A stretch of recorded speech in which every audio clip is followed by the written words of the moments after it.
Good morning সবাইকে। তো আজকের দিনটা হলো 27শে অক্টোবর, রবিবার। আর আজকে আমরা আছি তাজমহলের খুবই কাছে।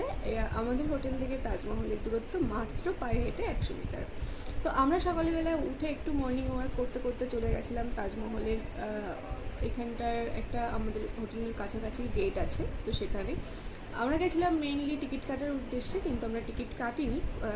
সকালই প্রচুর ভিড় হয়ে গেছে। তাজমহলটা কিন্তু 6টা থেকেই খুলে যায়, সকাল 6টা। আর আজকে যেহেতু রবিবার, ফরেনারদের প্রচুর পরিমাণে ভিড় আছে, আর শুক্রবার কিন্তু তাজমহল বন্ধ থাকে। তো আমরা যেটা করেছি, আমরা অনলাইনে টিকিট কেটেছি তাজমহলের। সেটা হলো আমাদের হোটেল থেকে একটা কিউআর কোড দিয়ে দিয়েছিল, সেটা থেকে স্ক্যান করে আমরা কিন্তু টিকিটটা কেটে নিয়েছি। আর আমাদের পার হেড টিকিট পড়েছে 250 টাকা করে। তো আইডিস জানার থাকলে তোমরা অবশ্যই কমেন্ট করো। আর আমরা এখন রেডি হয়ে নিয়েছি, আর এখানটাই আমাদের ইলেকট্রিক কেটলি, চা, চিনি